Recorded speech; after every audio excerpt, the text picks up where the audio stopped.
Nếu buộc phải chọn chỉ một thứ duy nhất để bảo vệ sức khỏe, giấc ngủ hay tập thể dục, rất nhiều người sẽ không do dự mà trả lời tập thể dục. Trong nhiều năm qua, vận động thể chất được truyền thông, các chiến dịch y tế cộng đồng và mạng xã hội tôn vinh như một liều thuốc vàng. Chạy bộ buổi sáng, đi gym buổi tối, đạt đủ 8.000 đến 10.000 bước mỗi ngày, trở thành biểu tượng của lối sống lành mạnh. Tập luyện không chỉ được xem là tốt cho tim mạch, vóc dáng hay tinh thần, mà còn mang ý nghĩa đạo đức. Ai tập đều thì được coi là người có kỷ luật, biết chăm sóc bản thân. Ngược lại, giấc ngủ thường bị đặt ở vị trí thấp hơn trong thang ưu tiên. Ngủ ít được xem là một sự đánh đổi có thể chấp nhận cho công việc, học tập, gia đình hoặc thậm chí cho chính việc tập luyện. Không ít người tin rằng chỉ cần tập đủ mệt thì tối về sẽ tự nhiên ngủ ngon hơn. Trong suy nghĩ phổ biến, giấc ngủ là khoảng thời gian thụ động, thiếu một chút cũng không sao, miễn là ban ngày vẫn cố gắng vận động. Tuy nhiên, khi quan sát đời sống thực của con người ở quy mô lớn, một câu hỏi bắt đầu xuất hiện: liệu chúng ta có đang đặt sai thứ tự ưu tiên? Một nghiên cứu quy mô lớn do Đại học Flinders, Úc thực hiện đã góp phần làm rõ câu hỏi này. Thay vì dựa vào cảm nhận cá nhân hay các thí nghiệm ngắn hạn trong phòng thí nghiệm, nhóm nghiên cứu sử dụng dữ liệu theo dõi thực tế từ hơn 70.000 người trưởng thành trên nhiều quốc gia, với tổng cộng hơn 28 triệu ngày dữ liệu liên tục. Những người tham gia đeo thiết bị theo dõi trong thời gian dài, ghi nhận các thông số như thời lượng và chất lượng giấc ngủ, số bước đi mỗi ngày và mức độ vận động thường nhật. Điều này cho phép các nhà khoa học quan sát con người trong đúng nhịp sống thật của họ, đi làm, di chuyển, nghỉ ngơi, tập luyện, chứ không phải trong môi trường được kiểm soát chặt chẽ của phòng thí nghiệm. Điểm quan trọng của nghiên cứu này không nằm ở việc so sánh ai tập nhiều hơn hay ai ngủ lâu hơn, mà nằm ở mối liên hệ có hướng giữa hai yếu tố, giấc ngủ và vận động. Kết quả phân tích cho thấy, chất lượng giấc ngủ là yếu tố dự đoán mạnh mẽ hơn đối với mức độ vận động vào ngày hôm sau, so với chiều ngược lại là mức độ vận động trong ngày ảnh hưởng đến giấc ngủ đêm đó. Nói một cách đơn giản, ngủ tốt hôm nay có xu hướng vận động nhiều hơn vào ngày mai, nhưng vận động nhiều hôm nay không đảm bảo sẽ ngủ tốt hơn trong đêm.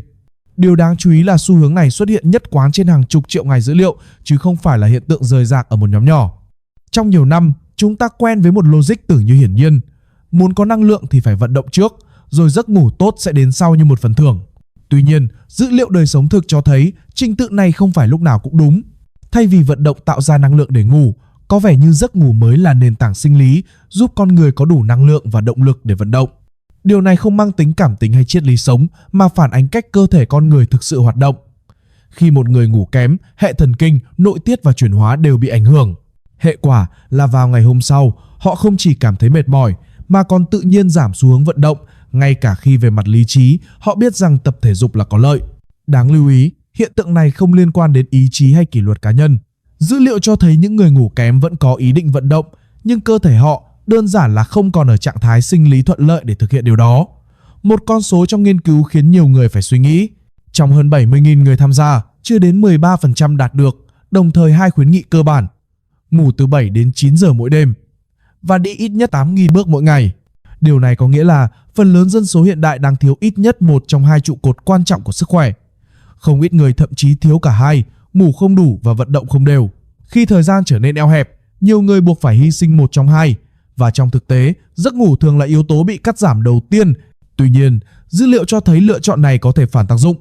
Thiếu ngủ không chỉ làm giảm sức khỏe trực tiếp, mà còn làm giảm khả năng duy trì vận động trong những ngày tiếp theo.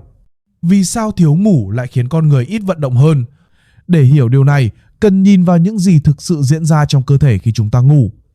Trong các giai đoạn ngủ sâu và ngủ REM, cơ thể không hề tắt máy.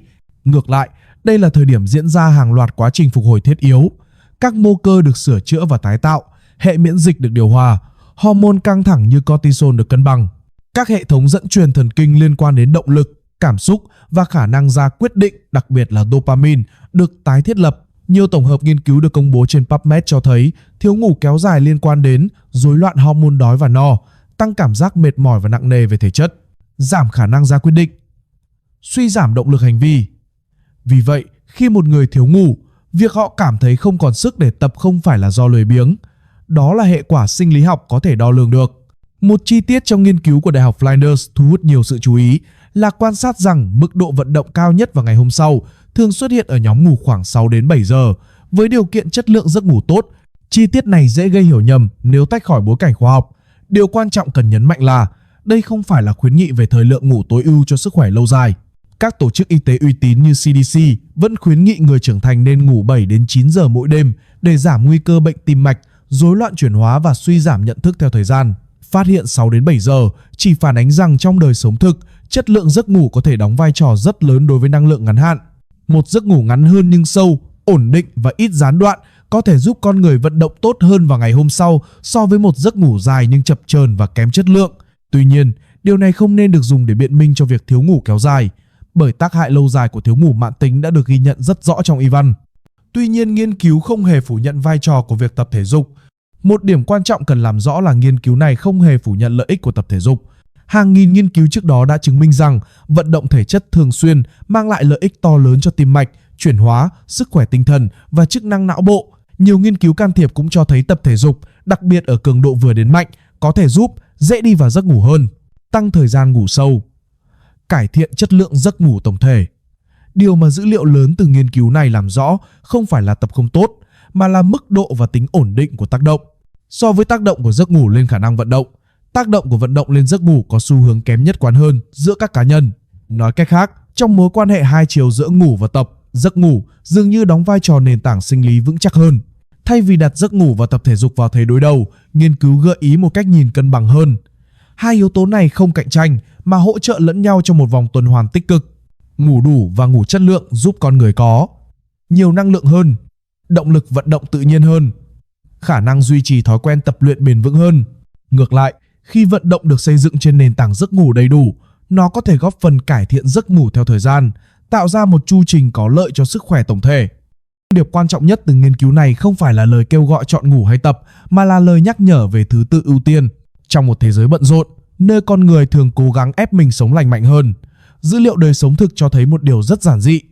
Trước khi tìm thêm động lực để tập luyện, hãy đảm bảo rằng nền tảng cơ bản nhất, giấc ngủ, đang được tôn trọng đúng mức, bởi cuối cùng, giấc ngủ không chỉ là thời gian nghỉ ngơi, nó là nền móng sinh lý và tâm lý cho mọi hoạt động sống còn của cơ thể. Nếu bạn quan tâm đến những nội dung sức khỏe, vận động và dinh dưỡng được phân tích dựa trên nghiên cứu khoa học chính thống, không thổi phồng, không quảng cáo sai sự thật, hãy đăng ký kênh để đồng hành cùng những video tiếp theo. Mục tiêu của kênh là giúp người xem hiểu đúng, làm đúng và đưa ra lựa chọn sáng suốt hơn cho sức khỏe dựa trên dữ liệu khoa học và các khuyến nghị y tế uy tín thay vì trào lưu hay cảm tính. Việc theo dõi kênh sẽ giúp bạn cập nhật thêm nhiều nội dung mới về giấc ngủ, vận động, dinh dưỡng và sức khỏe tổng thể trong bối cảnh đời sống hiện đại. Nội dung trong video này được tổng hợp từ các nguồn khoa học chính thống. Tin được trình bày nhằm mục đích giáo dục và tham khảo kiến thức sức khỏe cộng đồng, không thay thế cho tư vấn, chẩn đoán hoặc điều trị y tế cá nhân. Người xem không nên tự ý áp dụng hoặc thay đổi thói quen sức khỏe dựa trên nội dung video nếu chưa tham khảo ý kiến của nhân viên y tế có chuyên môn phù hợp.